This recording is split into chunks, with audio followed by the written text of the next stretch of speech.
ఈ మధ్యకాలంలో మళ్ళీ ఫ్రీక్వెంట్గా చూసే ఒక ప్రాబ్లం ఏంటంటే గాల్ బ్లాడర్లో స్టోన్స్ ఉన్నాయి అనే ఒక రిపోర్టు తీసుకొని వస్తుంటారు పేషెంట్స్ చాలా సాధారణంగా. కొంతమందికి సిమ్టమ్స్ అనేవి ప్రస్ఫుటంగా తెలుస్తూ ఉంటాయి. సిమ్టమ్స్ అనే మాటకి వస్తే ఏమిటి మెయిన్గా నెంబర్ 1 పెయిన్, అది కూడా ఎక్కడ పై పొట్టలోను right side of the upper abdomen అంటాం.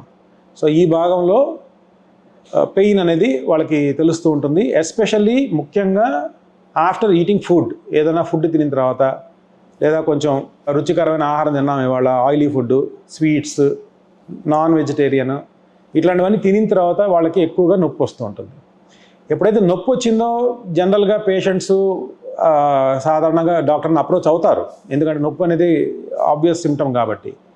ఇదే కాకుండా కొంతమందికి చాలా మైల్డ్ సిమ్టమ్స్ ఉంటాయి. ఎటువంటివి? గ్యాస్ట్రైటిస్ అని, బ్లోటింగ్ అని, ఇండైజెషన్ అని, సరిగ్గా తింటే అరగట్లేదని, కొంతమంది డిస్పెప్సియా అంటారు, లేదా మోషన్ కూడా ఒకసారి ఇబ్బంది వస్తుందని, ఇట్లా నాన్ స్పెసిఫిక్ కంప్లైంట్స్ కూడా చాలామంది గాల్ బ్లాడర్లో స్టోన్స్ ఉన్నవాళ్ళు చెప్తూ ఉంటారు. సో సిమ్టమ్స్ అనేవి ఒకటి పెయిన్ అనేది విచ్ ఇస్ చాలా కామన్, అంటే చాలా ఇగ్నోర్ చేయలేనంత symptom. At the same time mild symptoms కూడా ఉంటాయి. సో ఈ రెండు సిమ్టమ్స్ని మనం గమనించాలండి. ఎప్పుడైతే సిమ్టమాటిక్ అంటున్నామో పెయినే కాదు, ఈ ఇతరత్ర నేను చెప్పినవి కూడా సిమ్టమ్సే. ఈ పేషెంట్ స్టోన్స్ అనేవి ఈ మధ్యకాలంలో మనం చూసినది ఎక్కువ సార్లు ఏదో స్కానింగ్ తీయించుకున్నానండి, స్టోన్ బయటపడింది, ఇంకేదో టెస్ట్కి పోవాల్సి వచ్చింది, దానివల్ల స్టోన్ అని తెలిసింది అని రిపోర్ట్స్ ఎక్కువ వస్తుంటారు ఎక్కువగా. సో డాక్టర్స్ పరంగా నేను చెప్పేది ఏంటంటే, ఎవరైతే సిమ్టమాటిక్ ఉంటారో, ఎవరికైతే సిమ్టమ్స్ ఉన్నాయో వాళ్ళకి దీనికి ట్రీట్మెంట్ అవసరం. ఎవరికైతే సిమ్టమ్సే లేవు, ఏదో ఇన్సిడెంటల్గా బయటపడింది, అంటే ఏదో టెస్ట్ కోసం పోయాము, అల్ట్రాసౌండ్లో చిన్న స్టోన్ అనేది బయటపడింది, నాకైతే అసలు ఏమి సిమ్టమ్స్ లేవు, నేను అసలు దాని గురించి నాకు అసలుకి ఏ ఇబ్బంది కనిపించలేదు అని అన్నారనుకోండి, దానికి ట్రీట్మెంట్ అనేది వెంటనే అవసరం లేదు.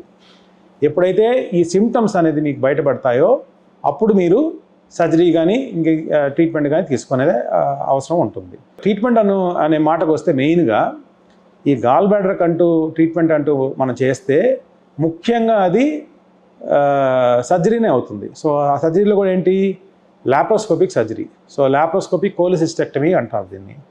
సో చాలా చిన్న కట్స్, అంటే 0.5 సెంటీమీటర్ 1 సెంటీమీటర్ కట్స్తోనూ ఆ గాల్ బ్లాడర్ని చాలా తేలిగ్గా తీసేయచ్చు. సో ఈ ప్రొసీజర్ చాలా సొఫిస్టికేట్ ప్రొసీజరు. బయట మనకి ఎక్కడ పెద్దగా గాయాలు కూడా ఉండవు. గాల్ బ్లాడర్ని దాంతోపాటు దాని స్టోన్స్ని కూడా తీసేస్తారు. చాలాసార్లు అడుగుతారు వచ్చి నన్ను, సార్ ఓన్లీ స్టోన్స్ తీస్తారా, గాల్ బ్లాడర్ ఎందుకు తీస్తున్నారు, గాల్ బ్లాడర్ మనకు ఒక అవయం కదా, తీసేస్తే ఎలా అని. సో గాల్ బ్లాడర్ అనేది అంత ఎసెన్షియల్ ఆర్గన్ కాదు, it is not a vital organ. So అది లేనప్పుడు మనకి మన బాడీలో వచ్చే మార్పులు కానీ లేదా అది లేని లోటు కానీ మనకి పెద్దగా తెలియదు. And at the same time digestion అయితే మాత్రం ఖచ్చితంగా కాంప్రమైజ్ కాదు. సో ఈ పాయింట్స్ మనం ఎక్స్ప్లెయిన్ చేస్తాము. At the same time stones అనేవి చాలా డేంజరస్ అండి. ఏవైతే గాల్ బ్లాడర్లో స్టోన్స్ ఫామ్ అయ్యాయో అక్కడే గాల్ బ్లాడర్లో ఉన్నంతసేపు నిజంగా అయితే కొంచెం సేఫ్. ఎప్పుడైతే స్టోన్స్ అక్కడి నుంచి బయటకు వస్తాయో, అంటే పక్కన ఉండే చిన్న నాళం, బైల్ డక్ట్ అంటాము, సో ఆ నాళంలోకి జారడము, లేదంటే గాల్ బ్లాడర్కి అడ్డం పడడము, ఇంకా చెప్పాలంటే ఇంకొంచెం కింద మనకి ప్యాంక్రియాస్ అని కూడా ఉంటుంది, సో ఆ ప్యాంక్రియాస్ దగ్గరికి పోయి అడ్డం పడడం, ఇట్లాంటివన్నీ జరిగాయి అనుకోండి, చాలా సివియర్ కాంప్లికేషన్స్ అండ్ చాలా సివియర్ సిమ్టమ్స్ వస్తాయి. సో ఎవరికైతే సిమ్టమ్స్ ఉన్నాయో ఇనిషియల్ స్టేజ్లో వాళ్ళకి ఇలా కాంప్లికేషన్స్ అయ్యే అవకాశం చాలా ఎక్కువ.